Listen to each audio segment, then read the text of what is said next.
किराएदार बेटा। उठ जा नालायक, सुबह के 8 बजने को है। तुझे एग्जाम नहीं देना क्या? थोड़ी देर और सोने दीजिए ना पापा। तू उठता या फिर मैं तेरे ऊपर पानी फेंकूं? रोज गधों की तरह सोता रहता है, पेपर की कोई टेंशन ही नहीं है। और एक हमारा समय था जब हम पेपर में फेल होने के डर से रात भर पढ़ा करते थे, सो ही नहीं पाते थे। तो क्या आप उसका बदला मुझसे लेंगे? मैं 15 मिनट बाद उठ जाऊंगा, आप प्लीज जाइए, मुझे डिस्टर्ब मत कीजिए। इतना कहकर रौनक रजाई ढककर फिर से सो जाता है।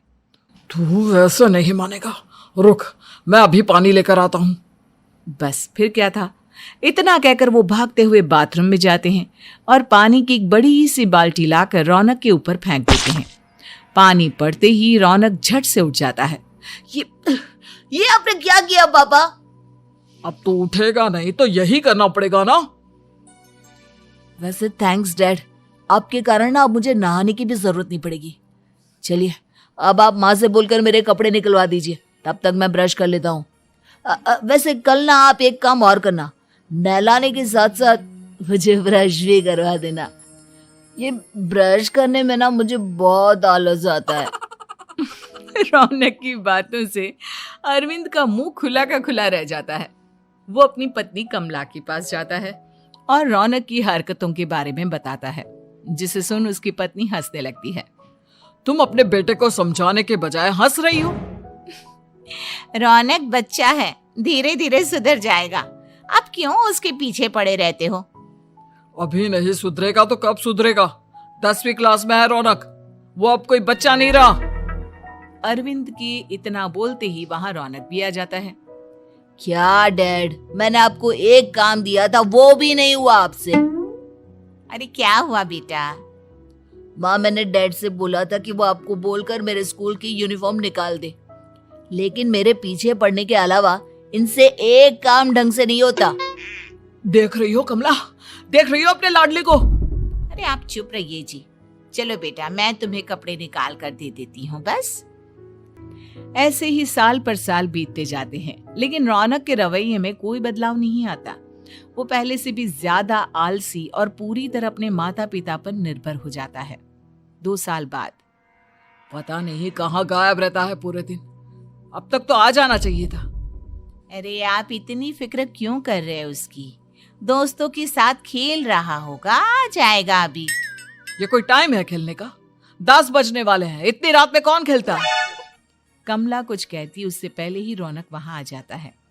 मम्मी जल्दी से खाना लगा दो, बहुत भूख लग रही है।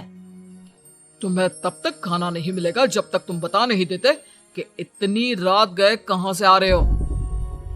ओ प्लीज डैड, अब आप एसी पे प्रद्युमन बनकर मेरे सर पर बंदूक लेकर मत बैठ जाना। अपनी फालतू की बकवास बंद कर और बता कहां से आ रहा है।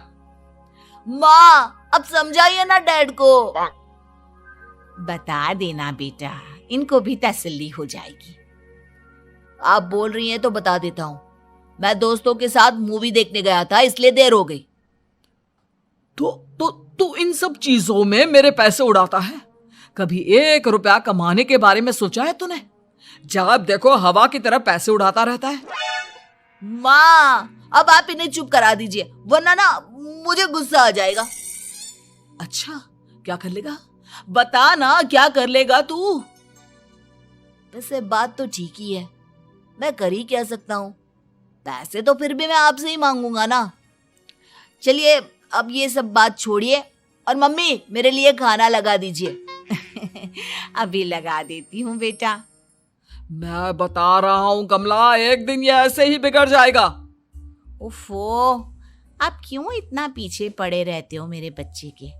बात की बाद में देखेंगे, अभी आप शांति से उसे खाना खाने देंगे। अगले दिन डैडी मुझे 10,000 रुपए चाहिए। हाँ? अब इतने पैसे क्यों चाहिए तुझे? डैड आप बिना सवाल किए कभी पैसे नहीं दे सकते क्या? जब तक तू बताएगा नहीं तुझे पैसे भी नहीं मिलेंगे। अरे अब आप अपने बेटे को पैसे भी नहीं दे सकते? नालायक, तेरी उम्र के लोग नौकरी करते हैं और एक तू है जो नौकरी करने का नाम ही नहीं लेता कभी। आप लोगों के होते हुए भला मैं नौकरी क्यों करूं? अरे हम कब तक पैसे देंगे तुझे? तुझे भी तो अपने पैरों पर खड़ा होना होगा ना। कौन सा उधार के पैरों पर खड़ा हूं?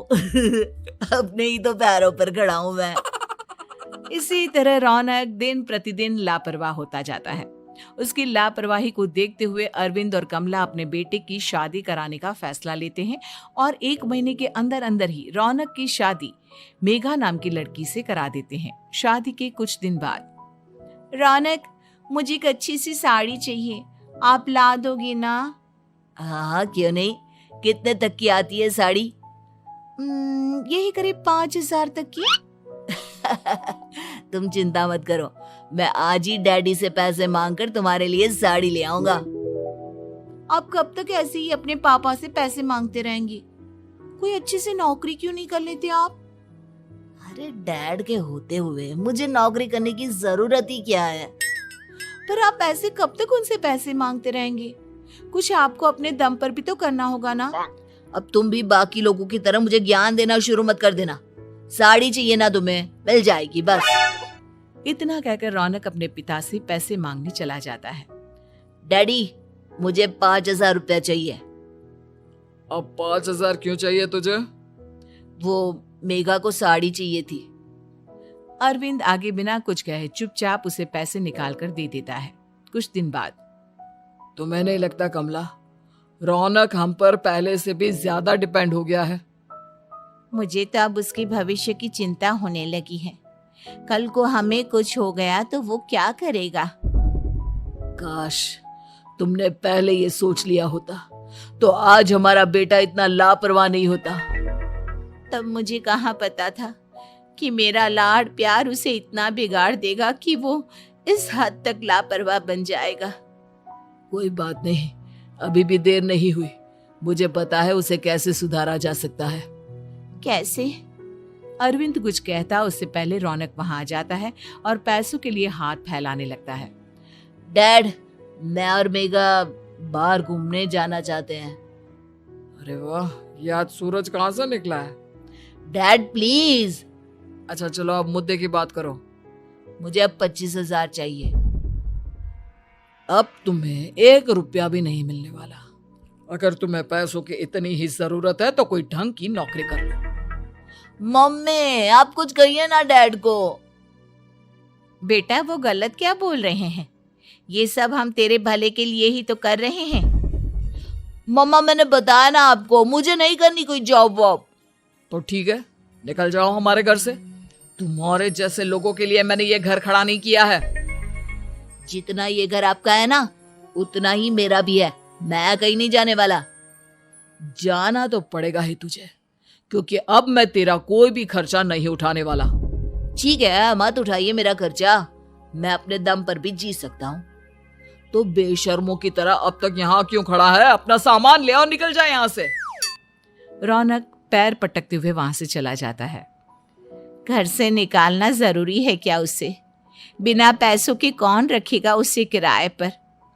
अगर उसका भविष्य सुधारना है तो हमें अपने दिल पर पत्थर रखकर ये कदम उठाना ही होगा। दोनों बात कर रहे होते हैं कि रौनक अपनी पत्नी के साथ एक बड़ा सा बैग लेकर घर से निकल जाता है, लेकिन घर से बाहर उसे कोई भी मुफ्त में अपने घर किराए पर नहीं रखता। अंत में थक हार कर वो फिर से अपने घर चला जाता है। क्या हुआ? थोड़ी देर पहले तो दहाड़ते हुए घर से निकला था, अब क्या हुआ? नहीं रखा ना किसी ने तुझे किराए पर? डैड प्लीज, मैं कुछ दिनों में कोई अच्छी सी नौकरी शुरू कर दूंगा। आप तब तक तो हमें रख लीजिए प्लीज। सुबह से रात हो चुकी है लेकिन कोई हमें रखने को राजी नहीं है। अब आप ही बताइए, इतनी रात को मैं मेघा को लेकर कहाँ जाऊंगा? ठीक है ठीक है, बहू की वजह से मैं तुझे घर पर रख रहा हूँ, लेकिन तू इस घर में एक बेटे की नहीं बल्कि एक किराएदार की हैसियत से रहेगा।